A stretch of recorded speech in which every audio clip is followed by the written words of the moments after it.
irmãos, é um prazer inenarrável, incontável, inestimável poder estar com vocês aqui. Eu agradeço a Deus por me conceder tão rico privilégio. Para mim, não tem privilégio maior do que pregar a palavra de Deus. E também rever aqui os meus amigos, a doutora Raquel Melo, o pastor Marcos, o pastor Kleber, o pastor Giovanni, essa turma boa ali. Eu, juntamente com a cantora Raquel Melo, queria também deixar aqui registrado a nossa gratidão ao pastor Zé, ainda que na ausência dele, deixarmos aqui registrada a nossa gratidão pelo pastor Zé estar confiando o culto dele aqui para a gente. Então eu louvo a Deus também por essa oportunidade. Irmãos, antes de estar pregando a palavra de Deus, eu tenho lançado alguns livros, alguns materiais, que têm abençoado muitas pessoas nesse Brasil, e muitas pessoas têm compartilhado essas experiências comigo nas redes sociais. E o mais novo material é esse livro aqui, ó, que tem por título, está aí, galera, aqui. O teu nome será lembrado. Na ótica de Deus, as limitações não lhe impedirão de chegar nos locais que Ele mesmo te prometeu.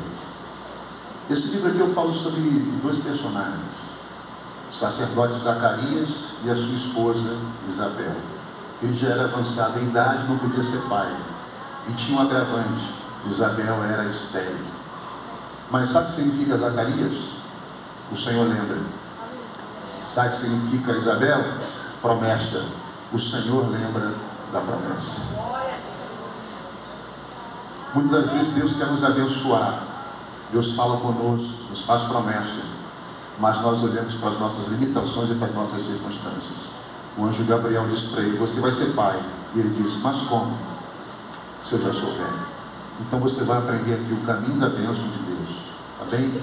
Custa apenas R$20, você pode estar comprando débito, um crédito, vai abençoar a sua vida e a sua casa. Você conhece alguém que parou de sonhar, que desistiu, que acha, né, que a bênção de Deus está demorando, tem muito tempo?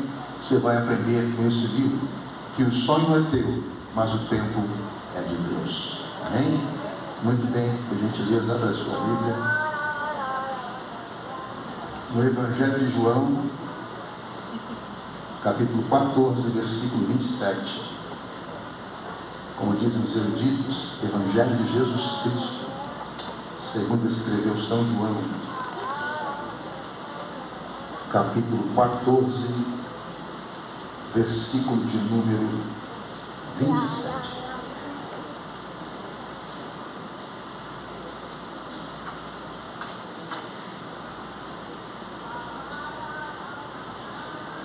Você achou? Amém. Sua Bíblia, seu iPad, iPhone. João 14, 27. Palavras do Senhor Jesus: deixo-vos a paz, a minha paz vos dou. Não vou lá dou como o mundo a dá. Não se turbe o vosso coração, nem se atemoreis.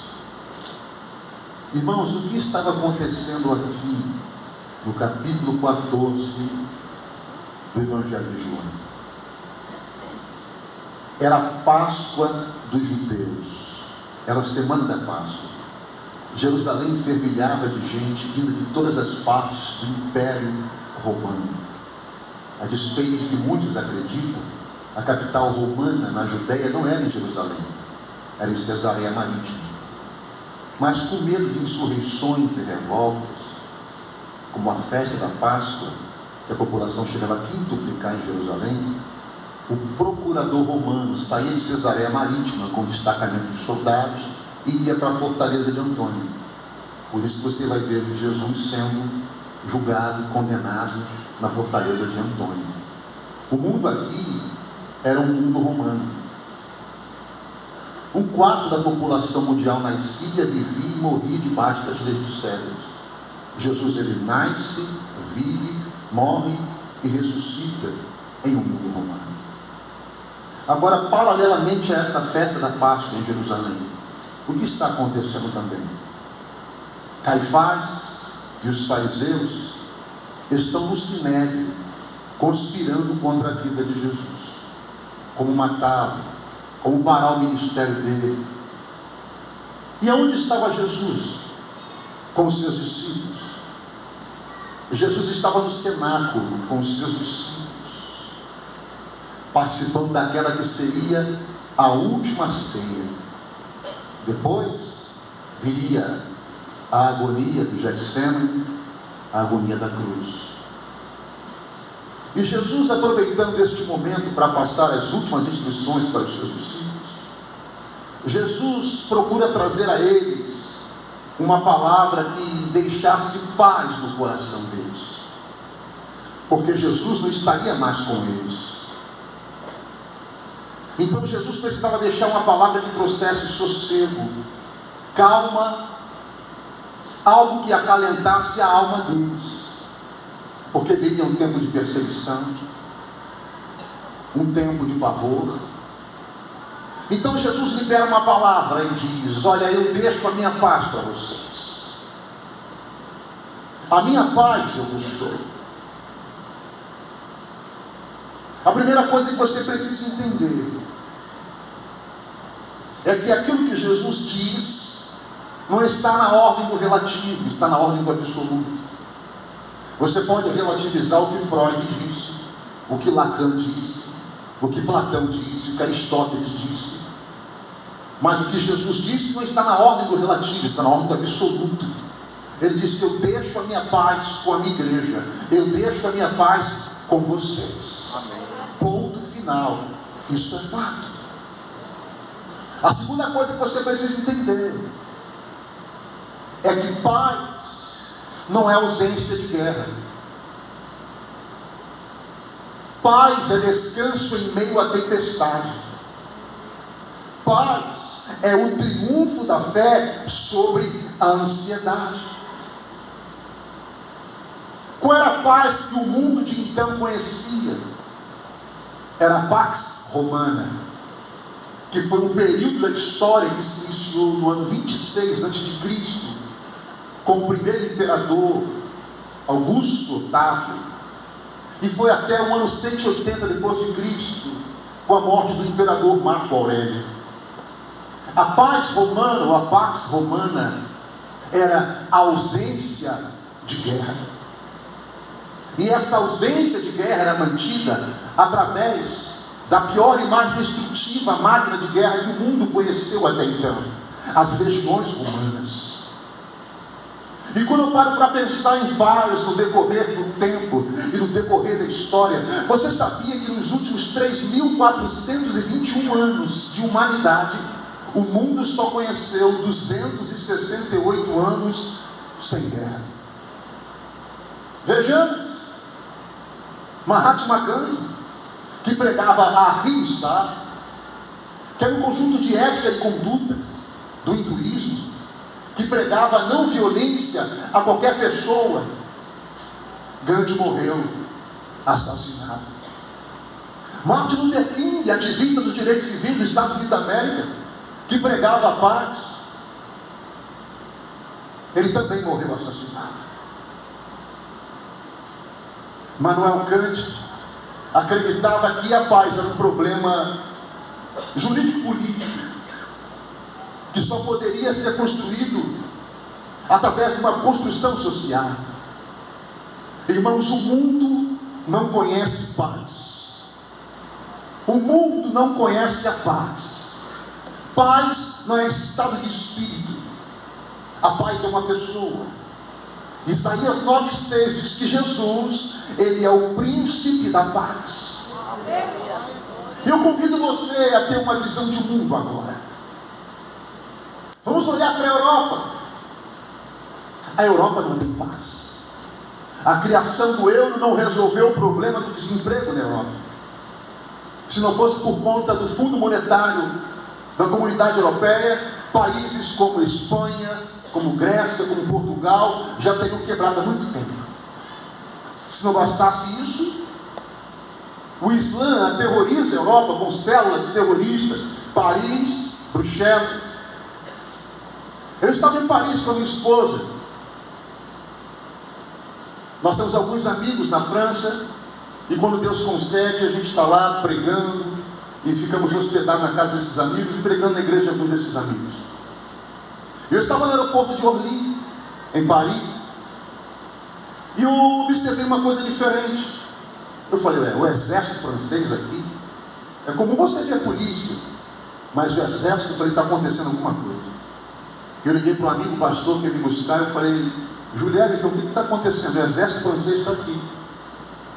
Aí ele tentou me enrolar de cá, me enrolar de lá. Ele falou assim, Alfredo, todos os aeroportos da França estão sob ameaça de atentado terrorista. E eu com essa minha cara de dinamarquês.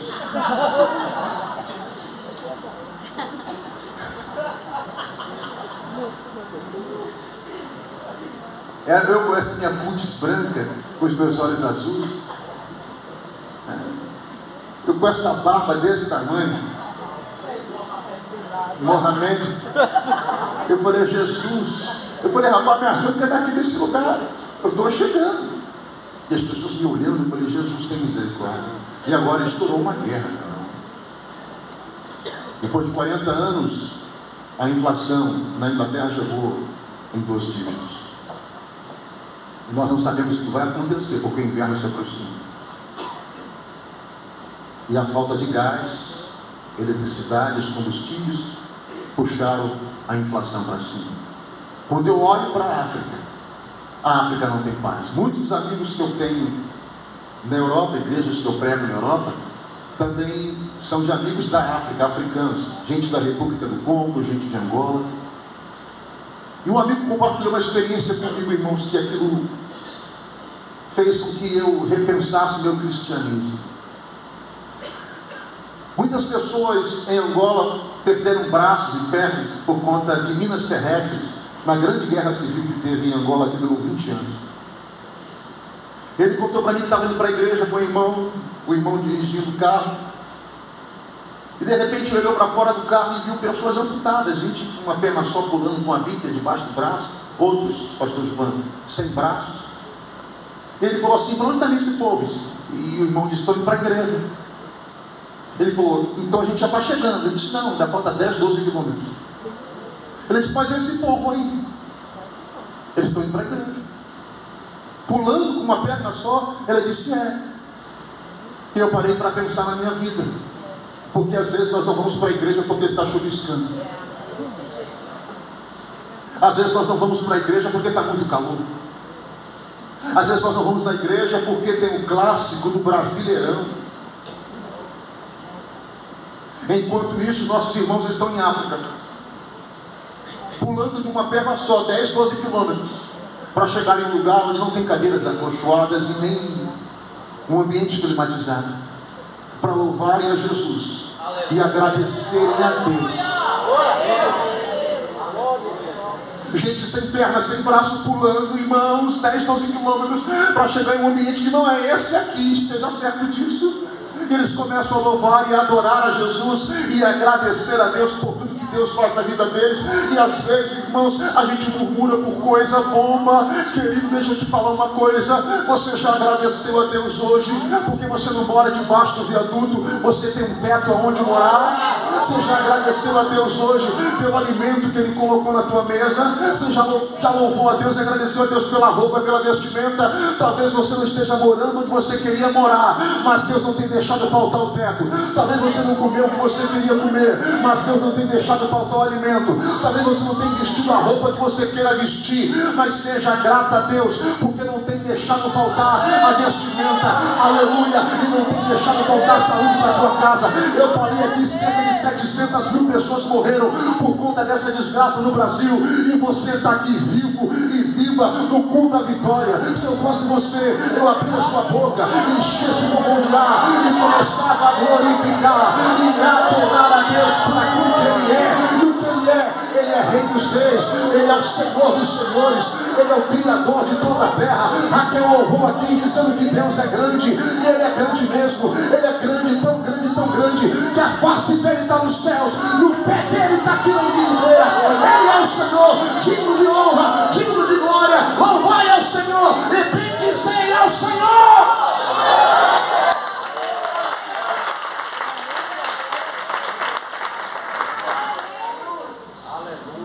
Jesus disse, eu deixo deixo a minha paz para vocês. Mas eu não dou como o mundo, então o mundo tem uma paz para oferecer.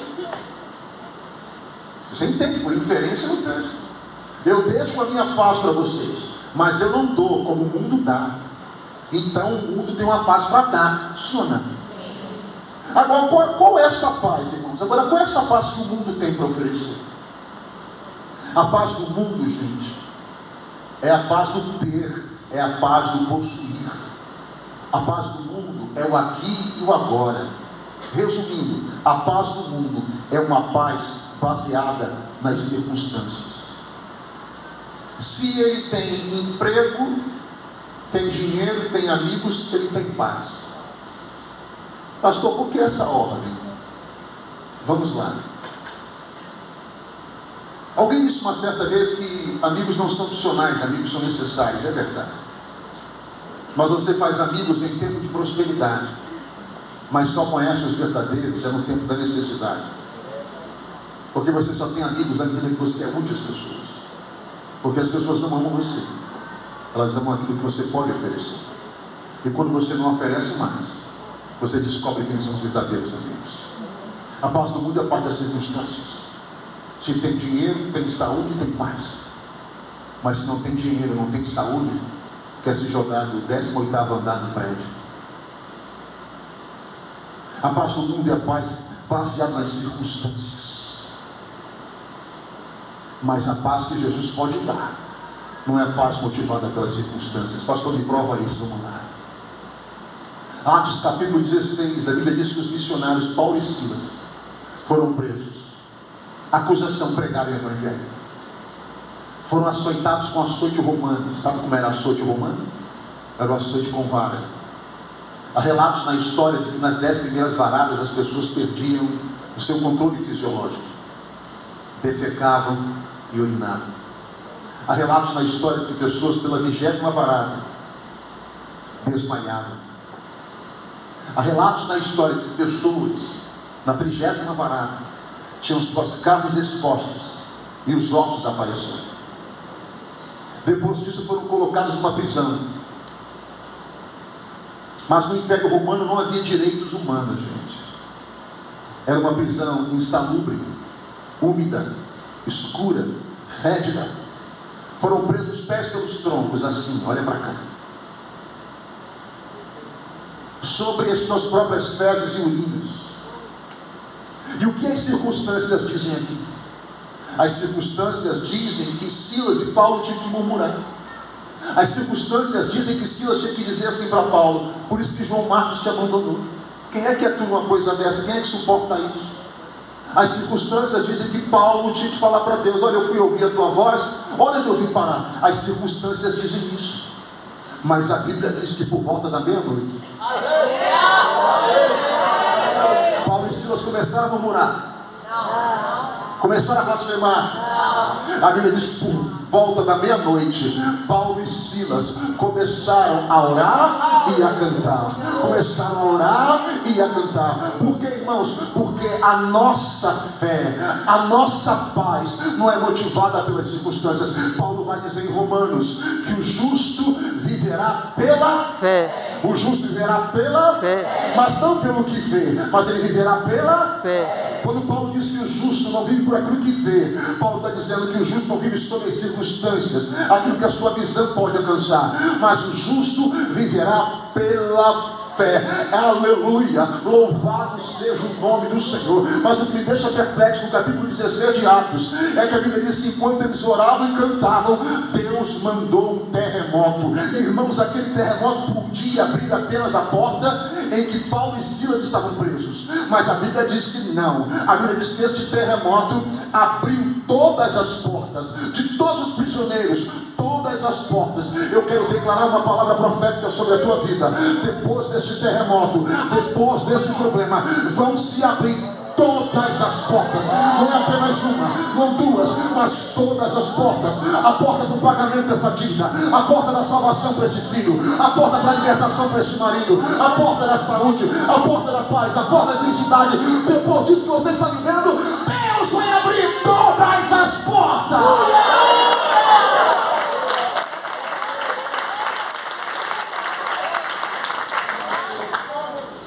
Esse mesmo Paulo vai dizer em Filipenses 4:7. Redobre a sua atenção.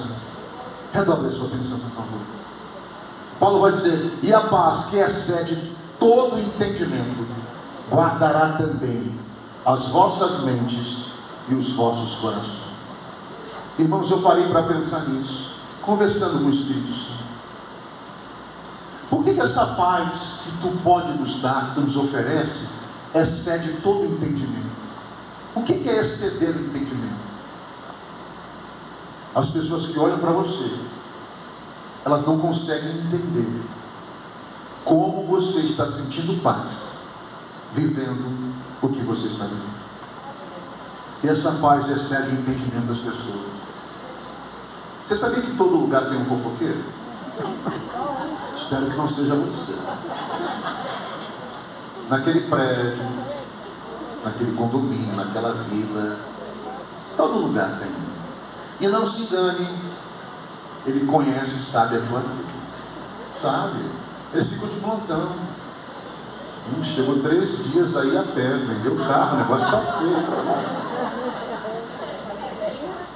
Coloca o ouvido, tetoscópio assim na parede para ouvir o que está acontecendo. Eles sabem do problema que você tem com o seu filho, porque eles veem a hora que seu filho chega, eles conhecem o teu filho, eles sabem do problema que acontece dentro da tua casa, eles sabem. Mas o que eles não conseguem entender é como mesmo assim, vivendo o que você está vivendo, esses problemas de barro de chuva, você pega a Bíblia.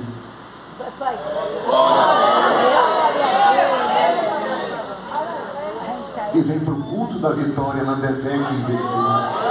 Eles não conseguem entender como você sai de casa com um sorriso no rosto, dando boa noite, seu João, boa noite, Dona Maria. Eles não conseguem entender. Eles dizem assim: se fosse eu já tinha chutado o pau da barraca. Se fosse eu já tinha abandonado tudo. Como é que ele aguenta isso? Como é que ela aguenta isso? Olha para cá.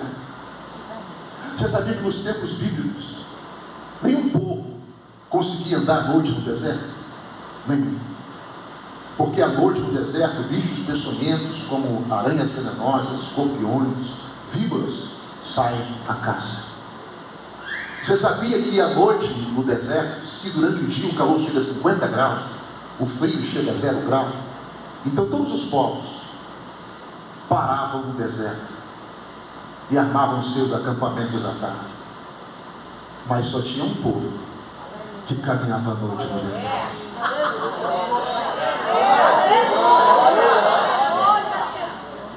Porque a Bíblia diz que ia diante deles uma coluna de fogo. O fogo servia como sinal óptico, dava direção para eles. Você já pegou um papelão, fez um chumaço assim, tacou fogo, ele se aproximou de uma aranha, de um escorpião, de algum bicho assim, eles fogem. Então aquela coluna de fogo servia como sinal óptico, os aquecia, os guiava, e todos os bichos peçonhentos, pela luz e claridade, sumiam. Enquanto todos não podiam andar à noite, Israel caminhava à noite, porque diante deles ia a coluna de fogo. Assim é a minha vida, e assim é a tua vida. Eles ficam imaginando como pode. É porque Deus nos conduz por caminhos que outros não suportariam passar. Ele é contigo, tu vai passar esse vale. Ele é contigo, você vai atravessar esse mar. Ele é contigo, você vai atravessar essa tempestade. Mas não é triste cabeça baixa, você vai atravessar dando glória a Deus, aleluia. Eles não conseguem entender, porque essa paz excede todo entendimento. Porque essa paz não é produzida na terra, essa paz não é produzida nos laboratórios da Pfizer. Essa paz, ela vem do céu, essa paz vem do trono de Deus, e essa paz está sendo liberada sobre a tua vida, liberada sobre a tua família.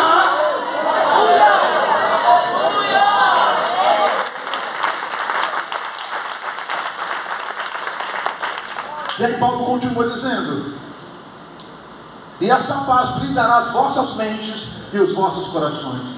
Por que blindar a mente, irmão? A mente é um campo de batalha. Tem gente que chegou hoje aqui com a mente assim, ó. E Satanás quer trabalhar na mente. Porque se ele conquistar a tua mente, ele conquista a tua alma. Por isso que a mente é um campo de guerra. Chegou com a mente agitada. perturbada, excesso de futuro. E é isso, pastor? Ansiedade. 1 de Pedro 5,7 diz: lançando sobre ele toda a vossa ansiedade, porque ele tem cuidado de vós. Então o que Paulo está querendo dizer? Quando ele diz que essa paz vai guardar a tua mente, isso aí não vai te enlouquecer, isso aí não vai tirar a tua paz. Eu declaro em nome de Jesus que o espírito de loucura não encontrará lugar na tua casa. Eu declaro pelo poder da palavra profética e pelo poder que há no nome de Jesus, que não haverá suicídio na tua casa. Espírito de suicídio não entrará debaixo do teu teto. Há poder no nome de Jesus, porque enquanto estamos pregando aqui, Deus está dando ordem aos seus anjos. A palavra está sendo liberada aqui, está alcançando um filho teu, alcançando uma filha tua, alcançando uma esposa, alcançando um marido. Descansa a tua mente, sai daqui hoje e vai dormir em paz, porque o Senhor é o teu descanso, Ele é a tua porção e Ele é a tua providência. Paulo diz que essa paz guardará as vossas mentes e guardará os vossos corações. Tem que chegou aqui hoje, Raquel, com o coração, parece que vai sair pela boca, acelerado. Tu não vai infartar por causa disso, não. Porque o Senhor está te dando paz hoje aqui nesse lugar. Louvado seja o nome de Jesus.